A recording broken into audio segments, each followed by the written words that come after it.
In this video, I want to give you some information about how to process checks, how to write a check, how to endorse a check, and deposit a check. Because I'm not sure everybody knows these days.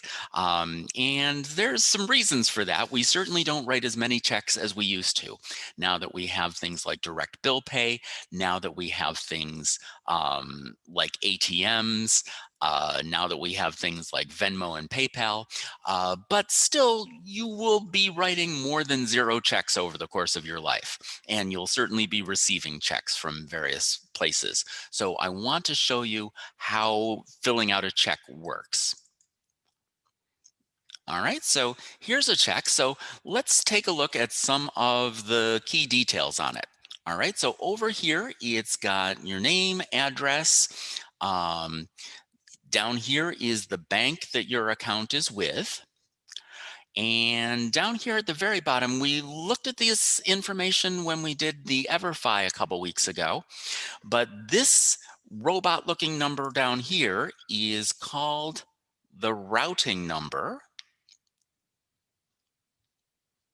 And that is this 0220000046. That is the key information that lets your bank know that this is M&T Bank's check. And so if you're depositing this check, the bank's got to talk to M&T in order to get this money. And the second bunch of robot numbers, this 910-888-206, is the account number for Esther. All right. So if you are doing things like filling out your taxes or doing other things where you need to know the routing number and account number for your savings or checking account, you can see these robot numbers at the bottom of a check. All right. The other thing that's going on up here is that this is check number 2776. You can see that they are numbered sequentially so that each check is got its own number, so it can keep track of who every number is for. So let's say that I want to pay $140 to John Smith. So the first thing I'm going to do is I'm going to say pay to the order of John Smith. And over here, I'm going to write $140. Notice that I kind of crammed the number over to the left a little bit because I don't want John Smith coming over here and sticking in a 3 in front of that and thinking that he's going to get $3,000 out of me when I only want to give him $140. There is a more important way that we make sure that this doesn't happen, and that way is that underneath we're going to write out this number in English. All right, so I'm going to say 140. Let me actually, now that I'm thinking about this, let me change it to $140.17. In the real world, I would rip up my previous check and write a new one rather than having one that's kind of overwritten like that. But 140, I'm going to write and 17 over 100 to talk about the cents. And then I'm going to write a line all the way over to where it says dollars. Okay. If I was writing something for exactly $140, I would very often say XX over 100. Okay. I also forgot to mention this date field up here, so I'm going to put today's date on here. October 20, I don't know what it is, 28th, 2020. One thing you may have heard is that you can post date a check, which says that if I put November 15th here, John's not able to deposit my check until November 15th. He would give this to the bank and the bank would go, nope, not touching this until November 15th. I don't recommend you post date checks because your bank does not have to pay attention to the information in this field when it does it. There are ways you can do it. There are ways you can tell your bank to not honor a check before November 15th, but it's a lot of paperwork going back and forth between you and them. It might cost you some money to do it.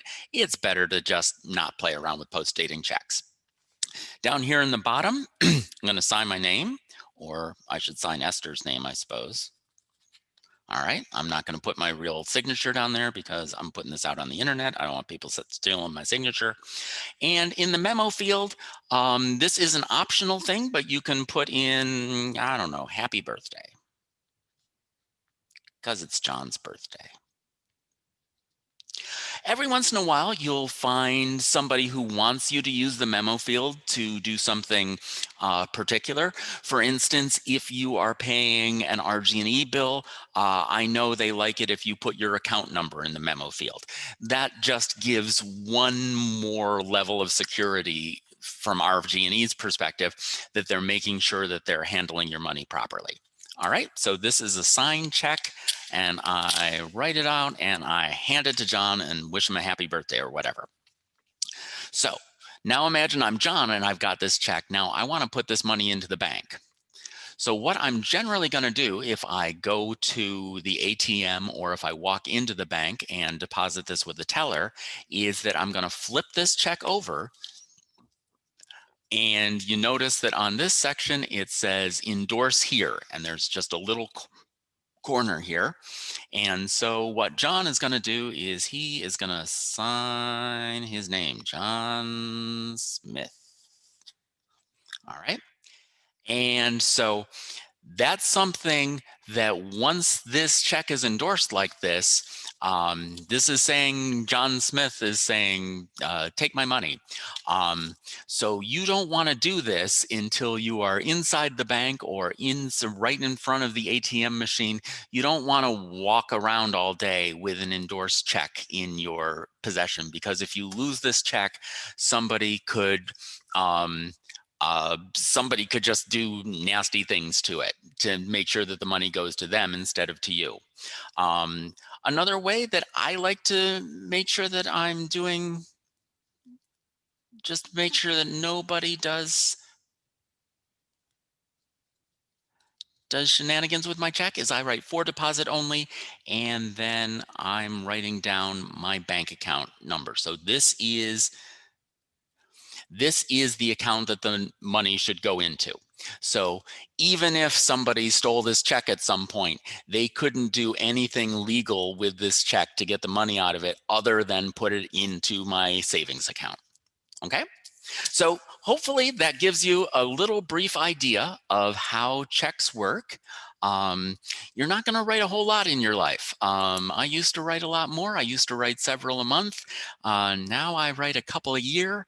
And, as time goes on, we'll just be writing fewer and fewer of them. But every once in a while, you'll need to write a check. You're going to have checks when you have a checking account, and you're going to need to deposit checks when people hand them to you.